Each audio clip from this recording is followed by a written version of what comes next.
Hello friends, welcome to the YouTube channel study record. Friends, आज हम discuss करने वाले हैं 5 फरवरी 2019 के करंट अफेयर्स के ऊपर।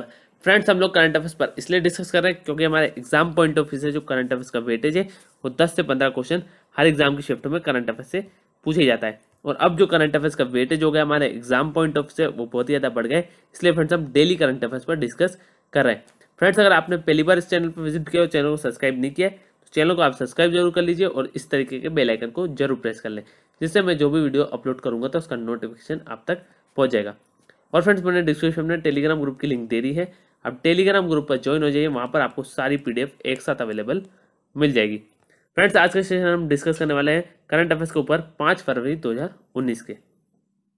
लास्ट वीडियो में मैंने क्विज के क्वेश्चन को देखा था, उसका आंसर हमें डिस्कस करना था। तो क्विज का क्वेश्चन था, हाल ही में कहां पर काला घोड़ा कला महोत्सव का उद्घाटन किया गया?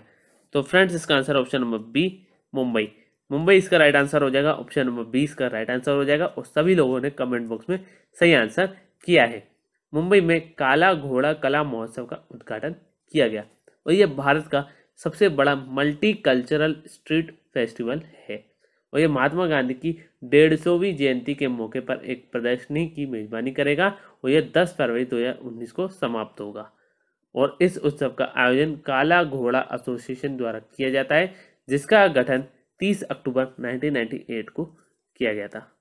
30 अक्टूबर 1998, तो ये आपको याद रखना है। ठीक है फ्रेंड्स, तो एक बार और हम देख लेते हैं। मुंबई में काला घोड़ा कला महोत्सव का उद्घाटन किया गया और यह भारत का सबसे बड़ा मल्टी कल्चरल स्ट्रीट फेस्टिवल है और यह महात्मा गांधी की 150वीं जयंती के मौके पर एक प्रदर्शनी की मेजबानी करेगा और यह 10 फरवरी 2019 को समाप्त होगा। और इस उत्सव का आयोजन काला घोड़ा एसोसिएशन द्वारा किया जाता है, जिसका गठन 30 अक्टूबर 1998 को किया गया था। अब फ्रेंड्स, इसका आंसर मुंबई है। तो मुंबई कहाँ पर है? महाराष्ट्र में। तो महाराष्ट्र से रिलेटेड जो रिसेंटली करंट अफेयर है वो भी हम एक बार देख लेते हैं। महाराष्ट्र सरकार ने अटल बिहारी वाजपेयी इंटरनेशनल स्कूल शुरू किए। नेक्स्ट है 12वां वार्षिक भारतीय उपमहाद्वीप निर्णय विज्ञान संस्थान सम्मेलन मुंबई में आयोजित किया गया। नेक्स्ट है भारत ने ईरान के पसरगाद बैंक को मुंबई में एक शाखा खोलने की अनुमति दी। नेक्स्ट है पार्टनरशिप समिट 2019 का उद्घाटन मुंबई में होगा। नेक्स्ट है 9वीं आधुनिक कृषि पर अंतर्राष्ट्रीय सूक्ष्म सिंचाई सम्मेलन महाराष्ट्र में आयोजित किया जाएगा। नेक्स्ट है भारत रबड़ एक्सपो 2019 के 10वें संस्करण का उद्घाटन मुंबई में किया गया। नेक्स्ट है प्रधानमंत्री नरेंद्र मोदी मुंबई में भारतीय राष्ट्रीय संग्रहालय का उद्घाटन करेंगे। नेक्स्ट है दूसरे विश्व संतरा महोत्सव का उद्घाटन नागपुर में हुआ। नेक्स्ट है वस्त्र मंत्रालय मुंबई में तकनीकी वस्त्रों पर राष्ट्रीय सम्मेलन का आयोजन करेगा। नेक्स्ट है वस्त्र मंत्रालय ने आर्टिसन स्पीक नामक एक कार्यक्रम मुंबई में प्रस्तुत किया। नेक्स्ट है मुंबई में काला घोड़ा कला महोत्सव का उद्घाटन किया गया। फ्रेंड्स, इसी पे हमने क्विज का क्वेश्चन डिस्कस किया है, तो फ्रेंड्स मैंने उसको अपडेट कर दिया। फ्रेंड्स, अगर आप पहली बार इस वीडियो को देख रहे हैं तो फ्रेंड्स लाइक ज़रूर करें, शेयर करें अपने फ्रेंड्स के साथ, और अगर आपने चैनल को सब्सक्राइब नहीं किया तो चैनल को आप सब्सक्राइब जरूर कर लीजिए। और आगे आने वाले में कुछ ही दिनों में डेटा को इंक्रीज करने वाला हूँ, तो वो आपके एग्जाम के पॉइंट ऑफ व्यू से बहुत ही हेल्पफुल रहेगा। और कमेंट बॉक्स में कमेंट करके बताएं कि आपको वीडियो कैसा लगा। अब फ्रेंड्स, हम महाराष्ट्र के इंपॉर्टेंट पॉइंट देख लेते हैं। महाराष्ट्र की जो कैपिटल है वो है मुंबई। महाराष्ट्र के जो सीएम है वो है देवेंद्र फडणवीस। महाराष्ट्र के जो गवर्नर है वो है सी विद्यासागर राव। इतने पॉइंट आपको महाराष्ट्र से याद रखना है। चलिए फ्रेंड्स, स्टार्ट करते हैं हमारा आज का सेशन। फर्स्ट पॉइंट है, विश्व कैंसर दिवस कब मनाया जाता है? तो फ्रेंड्स, इसका आंसर ऑप्शन नंबर डी, 4 फरवरी। 4 फरवरी इसका राइट आंसर हो जाएगा। ऑप्शन नंबर डी इसका राइट आंसर हो जाएगा। विश्व कैंसर दिवस हर वर्ष 4 फरवरी को मनाया जाता है और कैंसर के प्रति जागरूकता बढ़ाई जा सके और रोकथाम और उपचार को प्रोत्साहित किया जा सके, इसका मुख्य उद्देश्य है। तो ये आपको याद रखना है। विश्व कैंसर दिवस हर वर्ष 4 फरवरी को मनाया जाता है ताकि कैंसर के प्रति जागरूकता बढ़ाई जा सके और रोकथाम और उपचार को प्रोत्साहित किया जा सके। और यह UICC द्वारा कैंसर के कारण होने वाली मौतों और बीमारियों को काफ़ी हद तक कम करने के उद्देश्य से स्थापित किया गया था। और हर वर्ष लगभग 9.6 मिलियन लोगों की मौत कैंसर की वजह से होती है। और 2019 की जो विषय वस्तु है वो है I am and I will. ठीक है फ्रेंड्स, तो ये आपको याद रखना है, I am and I will. तो ये मैं लिख देता हूँ, आप नोट कर लीजिए, I am and I will.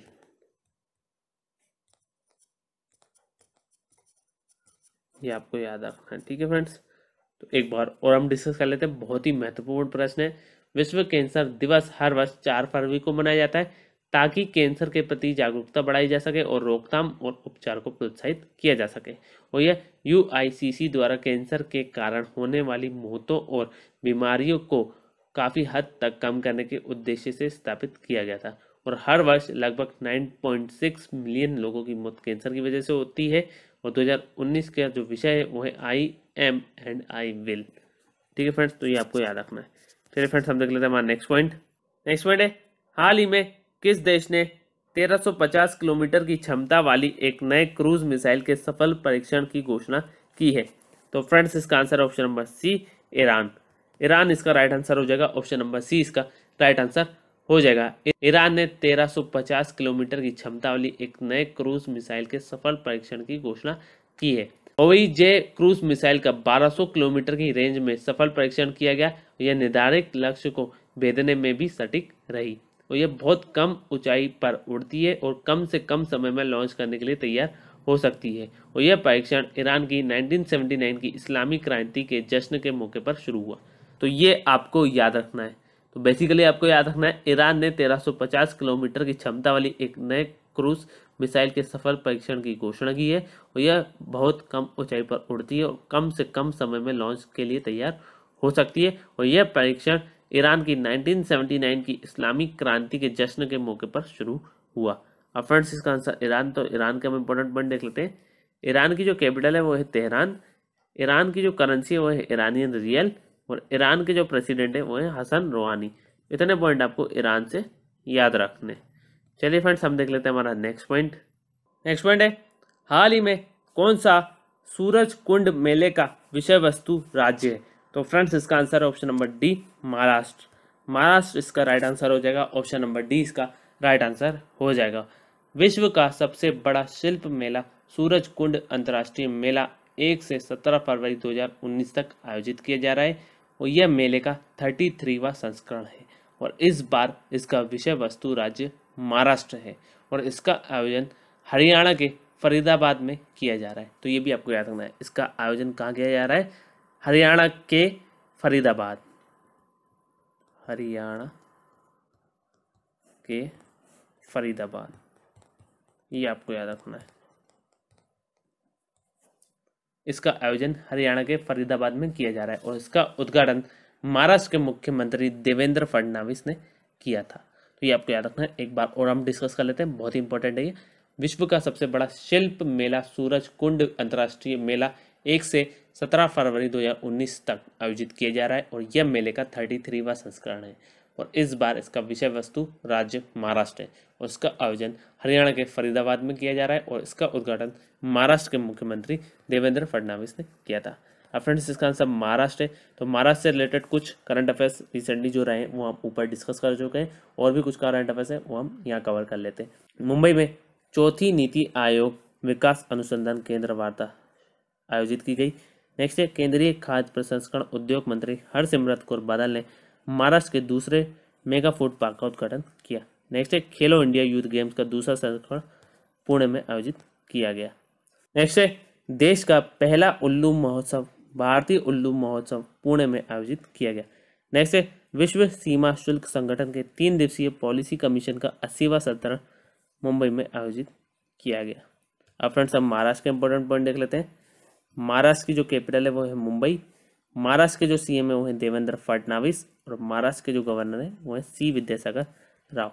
इतने पॉइंट आपको महाराष्ट्र से याद रखने। चलिए फ्रेंड्स, हम देख लेते हैं हमारा नेक्स्ट पॉइंट। नेक्स्ट पॉइंट है, हाल ही में प्रधानमंत्री नरेंद्र मोदी ने कहा KBR हवाई अड्डे के नए टर्मिनल भवन के निर्माण की आधारशिला रखी। फ्रेंड्स, इसका आंसर है ऑप्शन नंबर सी, ले इसका राइट आंसर हो जाएगा। ऑप्शन नंबर सी इसका राइट आंसर हो जाएगा। प्रधानमंत्री नरेंद्र मोदी ने लेह में KBR हवाई अड्डे के नए टर्मिनल भवन के निर्माण की आधारशिला रखी और इस नए टर्मिनल में सभी आधुनिक सुविधाएं होगी और यह यात्रियों को सहज आवागमन प्रदान करेगा। और इसके अलावा उन्होंने लद्दाख विश्वविद्यालय और जल विद्युत परियोजनाओं सहित कई अन्य विकास परियोजनाओं का उद्घाटन किया। तो ये भी आपको याद रखना है। तो एक बार और हम देख लेते हैं, प्रधानमंत्री नरेंद्र मोदी ने लेह में केबीआर हवाई अड्डे के नए टर्मिनल भवन के निर्माण की आधारशिला रखी और इस नए टर्मिनल में सभी आधुनिक सुविधाएं होगी और यह यात्रियों को सहज आवागमन प्रदान करेगा। और इसके अलावा नरेंद्र मोदी ने लद्दाख विश्वविद्यालय और जल विद्युत परियोजनाओं सहित कई अन्य विकास परियोजनाओं का उद्घाटन किया। तो ये भी आपको याद रखना है। चलिए फ्रेंड्स, हम देख लेते हैं हमारा नेक्स्ट पॉइंट है हाल ही में किसे भारत में नेपाल का राजदूत नियुक्त किया गया है। तो फ्रेंड्स, इसका आंसर है ऑप्शन नंबर डी, नीलांबर आचार्य। नीलांबर आचार्य इसका राइट आंसर हो जाएगा। ऑप्शन नंबर डी इसका राइट आंसर हो जाएगा। नीलांबर आचार्य को भारत में नेपाल का राजदूत नियुक्त किया गया है और वह नेपाल के पूर्व कानून मंत्री है और दीप कुमार उपाध्याय के इस्तीफा देने के 1 साल बाद उन्हें राजदूत बनाया गया। तो ये भी आपको याद रखना है। और वह नए प्रावधान के अनुसार राष्ट्रपति से पद और गोपनीयता की शपथ लेने वाले पहले नेपाली राजदूत हैं। तो ये बहुत ही महत्वपूर्ण है। एक बार और हम डिस्कस कर लेते हैं। नीलांबर आचार्य को भारत में नेपाल का राजदूत नियुक्त किया गया है और नीलांबर आचार्य नेपाल के पूर्व कानून मंत्री हैं और दीप कुमार उपाध्याय के इस्तीफा देने के 1 साल बाद उन्हें राजदूत बनाया गया है। और नीलांबर आचार्य नए प्रावधान के अनुसार राष्ट्रपति से पद और गोपनीयता की शपथ लेने वाले पहले नेपाली राजदूत हैं। तो ये आपको याद रखना है। चलिए फ्रेंड्स, हम देख लेते हैं हमारा नेक्स्ट पॉइंट है हाल ही में किसके द्वारा राष्ट्रीय सड़क सुरक्षा सप्ताह का शुभारंभ किया गया। तो फ्रेंड्स, इसका आंसर है ऑप्शन नंबर बी, केंद्रीय सड़क परिवहन एवं राजमार्ग मंत्रालय। ऑप्शन नंबर बी इसका राइट आंसर हो जाएगा। केंद्रीय सड़क परिवहन एवं राजमार्ग मंत्रालय इसका राइट आंसर हो जाएगा। केंद्रीय सड़क परिवहन एवं राजमार्ग मंत्रालय द्वारा राष्ट्रीय सड़क सुरक्षा सप्ताह का शुभारंभ किया गया और इसका उद्देश्य सुरक्षित सड़क उपयोग के बारे में जागरूकता पैदा करना और लोगों को जागरूक करना है। महात्मा गांधी की 150वीं जयंती के उपलक्ष्य में 7250 किलोमीटर की दूरी तय करने वाली मोटर कार रैली को भी हरी झंडी दिखाई जाएगी। तो ये भी आपको याद रखना है। तो एक बार और हम डिस्कस कर लेते हैं। केंद्रीय सड़क परिवहन एवं राजमार्ग मंत्रालय द्वारा राष्ट्रीय सड़क सुरक्षा सप्ताह का शुभारंभ किया गया और इसका उद्देश्य सुरक्षित सड़क उपयोग के बारे में जागरूकता पैदा करना और लोगों को जागरूक करना है। और महात्मा गांधी की 150वीं जयंती के उपलक्ष्य में 7250 किलोमीटर की दूरी तय करने वाली मोटर कार रैली को भी हरी झंडी दिखाई जाएगी। तो ये आपको याद रखना है। चलिए फ्रेंड्स, हम देख लेते हैं हमारा नेक्स्ट पॉइंट है हाल ही में विदेश मंत्रालय और किस राज्य सरकार के सहयोग से इंडिया फाउंडेशन द्वारा 3रा आसियान भारत युवा शिखर सम्मेलन आयोजित किया जा रहा है। तो फ्रेंड्स, इसका answer option number B, Assam. Assam इसका राइट आंसर हो जाएगा। ऑप्शन नंबर बी इसका राइट आंसर हो जाएगा। विदेश मंत्रालय और असम सरकार के सहयोग से इंडिया फाउंडेशन द्वारा 3रा आसियान भारत युवा शिखर सम्मेलन 3 फरवरी से 6 फरवरी 2019 तक आयोजित किया जा रहा है। तो ये भी आपको याद रखना है। 3 फरवरी से 6 फरवरी 2019 तक आयोजित किया जा रहा है और इस शिखर सम्मेलन का विषय कनेक्टिविटी समृद्धि को साझा करने का मार्ग है और इंग्लिश में connectivity is the pathway to shared prosperity. ठीक है फ्रेंड्स, एक बार और रिपीट कर देता हूँ। इस शिखर सम्मेलन का विषय कनेक्टिविटी समृद्धि को साझा करने का मार्ग है और इंग्लिश में connectivity is the pathway to shared prosperity. ठीक है फ्रेंड्स, और यह गुवाहाटी असम में आयोजित किया जा रहा है। असम में कहाँ पर? गुवाहाटी में। तो ये भी आपको याद रखना है।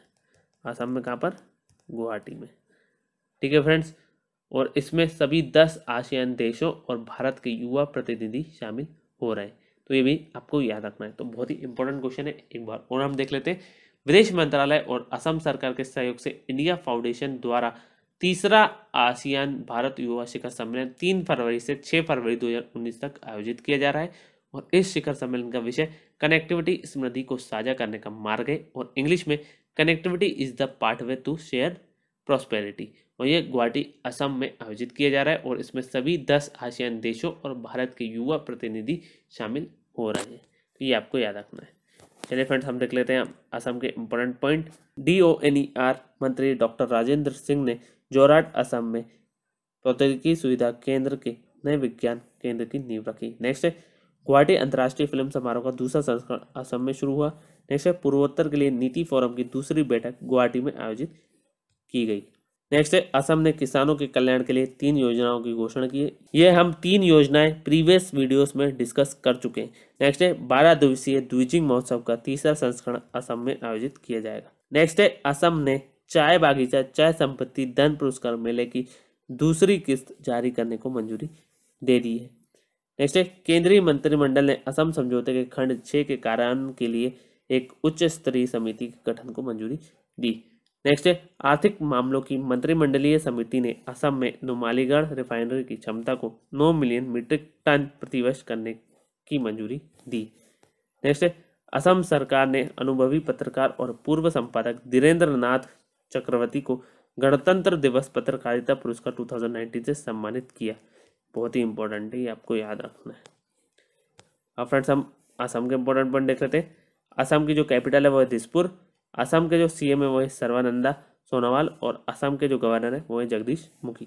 इतने पॉइंट आपको असम से याद रखने। चलिए फ्रेंड्स हम देख लेते हैं हमारा नेक्स्ट पॉइंट। नेक्स्ट पॉइंट है हाल ही में किसके द्वारा कुंभ मेले पर एक विशेष डाक टिकट जारी किया गया।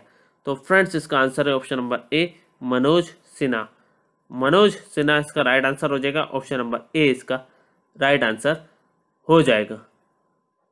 केंद्रीय रेलवे और संचार राज्य मंत्री मनोज सिन्हा द्वारा कुंभ मेले पर एक विशेष डाक टिकट जारी किया गया और इस अवसर पर 5 रुपए की कीमत वाला एक विशेष फर्स्ट डे कवर भी जारी किया गया और उत्तर प्रदेश के प्रयागराज में 15 जनवरी से 4 मार्च 2019 तक कुंभ मेले का आयोजन किया जा रहा है। कहाँ पर? प्रयागराज में। ठीक है फ्रेंड्स, 15 जनवरी से लेकर 4 मार्च 2019 तक, तो ये आपको याद रखना, उत्तर प्रदेश के प्रयागराज में। तो एक बार और हम डिस्कस कर लेते हैं। केंद्रीय संचार राज्य मंत्री मनोज सिन्हा द्वारा कुंभ मेले पर एक विशेष डाक टिकट जारी किया गया और इस अवसर पर 5 रुपए की कीमत वाला एक विशेष फर्स्ट डे कवर भी जारी किया गया और उत्तर प्रदेश के प्रयागराज में 15 जनवरी से 4 मार्च 2019 तक कुंभ मेले का आयोजन किया जा रहा है। तो ये आपको याद रखना है। चलिए फ्रेंड्स हम देख लेते हैं हमारा नेक्स्ट पॉइंट। नेक्स्ट पॉइंट है हाल ही में किसने आईसीसी ओडीआई बल्लेबाजी रैंकिंग में नंबर 1 रैंकिंग हासिल की है। तो फ्रेंड्स इसका आंसर है ऑप्शन नंबर सी स्मृति मंदाना। स्मृति मंदाना इसका राइट आंसर हो जाएगा। ऑप्शन नंबर सी इसका राइट आंसर हो जाएगा। स्मृति मंदाना ने आईसीसी ओडीआई बल्लेबाजी रैंकिंग में नंबर 1 रैंकिंग हासिल की है और वह अब 3 मैचों की सीरीज में चौथा वनडे शतक लगाने के बाद नाबाद 90 रन बनाकर ऑस्ट्रेलियाई मैग लेनिंग और एलिस पेरी से आगे हैं। और गेंदबाजों में पूनम यादव और दीप्ति शर्मा ने क्रमशः 8वीं और 9वीं रैंकिंग हासिल की है। तो ये भी आपको याद रखना है।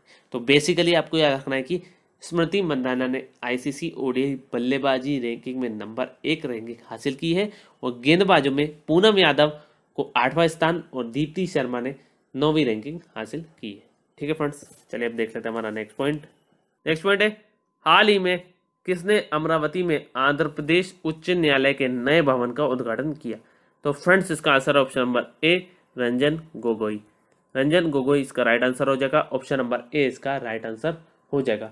Chief justice of India Ranjan Gogoi ने अमरावती में आंध्र प्रदेश उच्च न्यायालय के नए भवन का उद्घाटन किया और 2 मंजिला इमारत की लागत 150 करोड़ रुपए है। 2 मंजिला इमारत की लागत 150 करोड़ रुपए है, जिसमें 16 कोर्ट हॉल और 2.70 लाख वर्ग फीट का कार्यालय है और इस राज्य के विभाजन के 4.5 साल बाद आंध्र प्रदेश को आखिरकार अपना खुद का न्यायालय मिल गया। तो ये भी आपको याद रखना है। एक बार और हम डिस्कस कर लेते हैं। Chief justice of India Ranjan Gogoi ने अमरावती में आंध्र प्रदेश उच्च न्यायालय के नए भवन का उद्घाटन किया और 2 मंजिला इमारत की लागत 150 करोड़ रुपए है, जिसमें 16 कोर्ट हॉल और 2.70 लाख वर्ग फीट का कार्यालय है और इस राज्य के विभाजन के 4.5 साल बाद आंध्र प्रदेश को आखिरकार अपना खुद का न्यायालय मिल गया है। ठीक है फ्रेंड्स, तो इतना पॉइंट आपको याद रखना है। आज का क्विज का क्वेश्चन देख लेते हैं। हाल ही में भारत रंग महोत्सव के 20वें संस्करण का उद्घाटन कहाँ किया गया। तो फ्रेंड्स इसका आंसर आप मुझे कमेंट बॉक्स में कमेंट करके बताएंगे। नेक्स्ट वीडियो में हम इस क्विज के आंसर को डिस्कस करेंगे। अगर फ्रेंड्स आपको इसका आंसर पता है तो कमेंट बॉक्स में कमेंट करके जरूर बताएं। आई होप फ्रेंड्स आप सभी को ये वीडियो पसंद आया होगा। अगर फ्रेंड्स आपको ये वीडियो पसंद आया तो लाइक ज़रूर करें, शेयर करें अपने फ्रेंड्स के साथ, और स्टडी से रिलेटेड कोई व्हाट्सअप ग्रुप हो तो उस ग्रुप में आप इस वीडियो को जरूर शेयर कर दीजिए। और फ्रेंड्स, अगर आपने चैनल को सब्सक्राइब नहीं किया तो चैनल को आप सब्सक्राइब जरूर करें और इस तरीके के बेल आइकन को जरूर प्रेस करें। Thank you friends for watching. Have a nice day. Thank you.